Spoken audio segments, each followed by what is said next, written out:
Саламатсыздарбы, урматтуу телекөрүүчүлөр, күндүн тартибинде программасы ободо.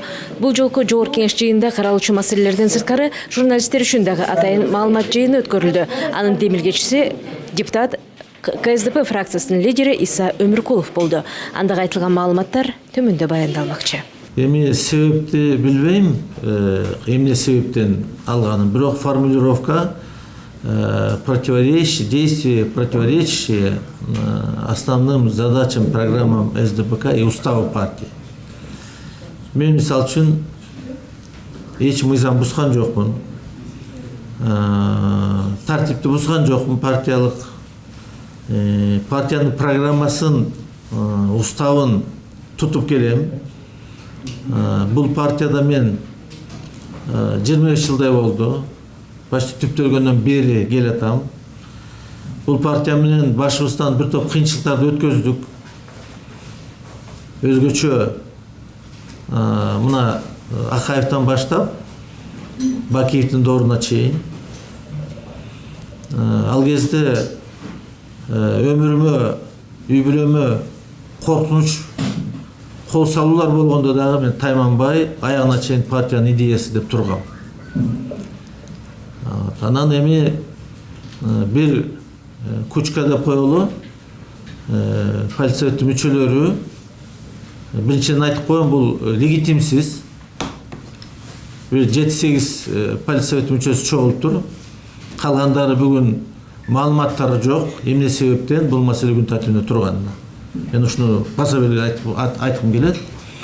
Анан эми жанагында чыккынчы деген сөз дагы мага айтылып атат, ошол форумдун пресс-службасынын атынан. Мен ойлойм, чыккынчы деп ошол бүгүнкү мен партиядан чыксын деп добуш бергенде чыккынчы деп эсептейм. Себеби булар партиянын жана революциядагы курман болгон балдардын мындайча айтканда памятин, ошолордун идеясын баардыгын саткан болуп эсептелет. Ошол революция өзүнүн мындайча айтканда үмүтүн аткарган жок. Аны мына баарыңыздар көрүп атасыздар. Жана жыйындын уюштуруучулары менен жолугуштурууну ким уюштуруп берди? Ким тараптан уюштурулду? Биз эми депутаттар катары, фракциянын жетекчиси катары дагы эч ким уюштурган жок. Жазылат, убакыт таап туруп, биринчи күнү сөз түрдө кабыл алам. Жана бөлөк күндөрү пленардык жыйындын перерывтарында, жумушка чейин, жумуштан кийин бүт жалаң эле партия эмес, бизге маселеси бар, суроосу бар. Жарандардын баарын ар дайым кабыл алам. Жогорку кеңештин бүгүнкү жыйыны жагымдуу жагдайлар менен башталды. Ар кандай маселелер түрмөгүнүн алдында бүгүнкү кесиптик майрам ээлерин куттуктаган сөздөр айтылды. Бүгүн милиция кызматкерлеринин кесиптик майрамы. Майрамыңыз менен Бакирдин Жамалович. Рахмат. Бүгүн өзүңүздөр билгендей, кыргыз милициясынын түзүлгөнүнө 94 жыл болду. Албетте 94 жыл бул айтышка оңой, иш жүзүнө келгенде кыйын. 94 жыл бир кылымга тете жыл. Бул 94 жылда милициялар башынан көп кыйынчылыктарды өткөрдү. Далай ашууларды ачты, жоготуулар болду дегендей. Арабыздан өтүп кеткен, ушул эрдик күч кылып өтүп кеткен кызматкерлерге ар дайым башыбыз тийип таазим этебиз. Ушул ата бабабыз түптөп кеткен жолду бүгүнкү ички иштер кызматкерлери татыктуу жана жогорку деңгээлде өтүп атышат. Мүмкүнчүлүктөн пайдаланып ошол кыргыз милициясынын түзүлгөнүнүн 94 жылдыгына мен кызуу куттуктап кетким келет. Баардыгынын иштерине ийгилик, ден соолуктары чың болсун. Арабызды эч качан жоготуу болбосун, арабыз түгөл болсун.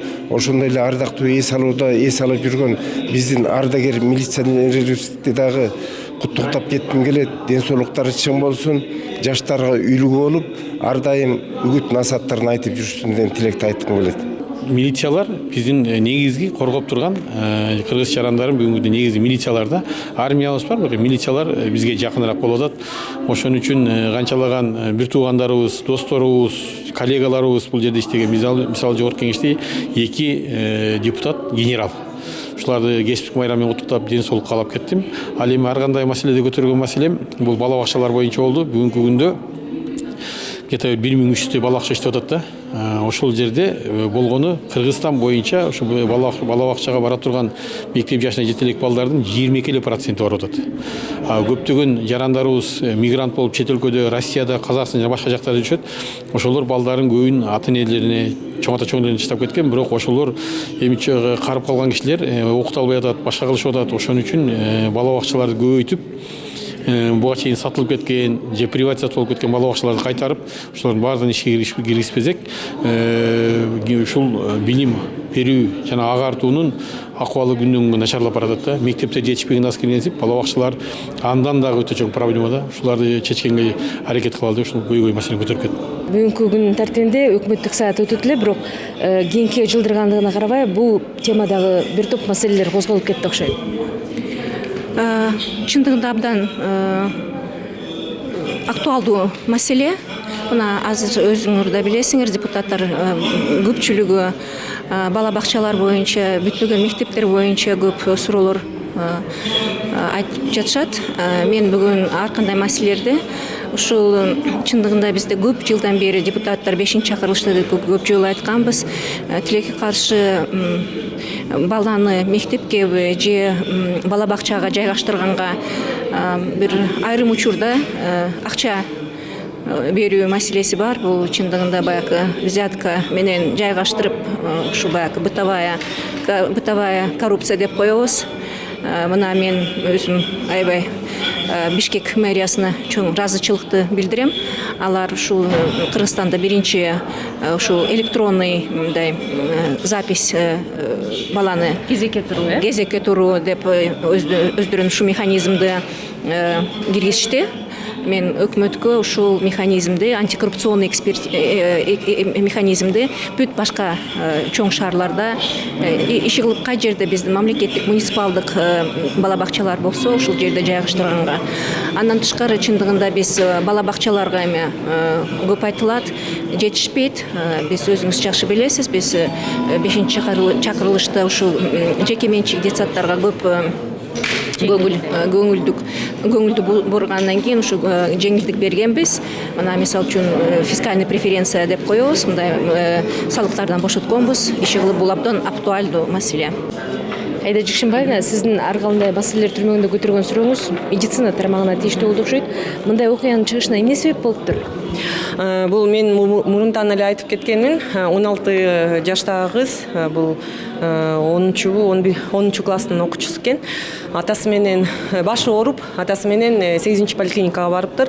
8 поликлиникадан ошол эле мамлекеттик поликлиниканын невропатологу көрүп, анан өз диагнозун коюптур да. Бул болсо ушу кыздын башында кичине бир кисталар бар. Анан ошо киста бар үчүн инсульт болду деген диагноз өзү эле коюп коюптур. Анан өзү деле дарылаптыр. Бул дарылоосуна 10 000 сом алыптыр да. Анан атасы айтат, мен атасы менен жолуктум. Атасы айтат, жанакы экспертиза чыкты, экспертиза боюнча шок деп коюлду депчи. Бул кызга блокада жасаптыр. Блокада бул мына кулактын аркасына ушул эле шейный область. Ошол жерге укол сайыптыр.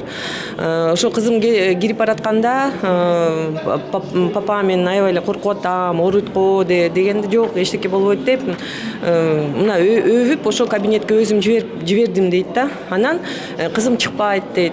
Чыкпагандан кийин мен кабинетти ачсам, уже үстү столдо отурат, уже кайтыш болуп калыптыр дейт. Анан врачтар уже бир 3-4 врач ошол столду тегерете туруп, анан кызды карап атыптыр дейт. Эчтеке жасабаптыр дейт.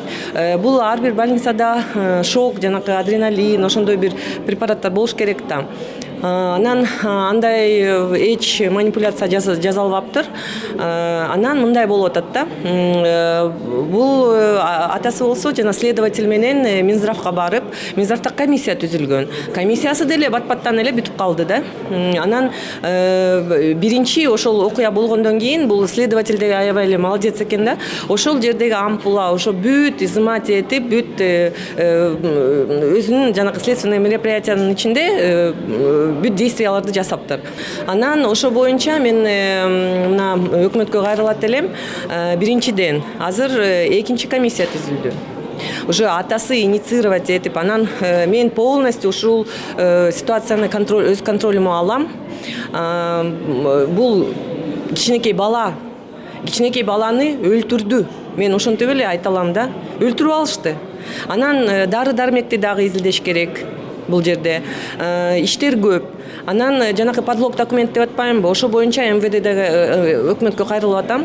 Ошо МВД полностью ошонун баарын контролго алыш керек. Минздравдын жанакы комиссиясын дагы контролго алып, МВДнын жанакы подлог боюнча следственный мероприятие жүргүзүш керек да. Бул окуяны мындай жөн калтырбаш керек. Мен өзүм контролдойм. Ушуну менен күндүн тертинде программасы жыйынтыкталат. Саламатта калыңыздар.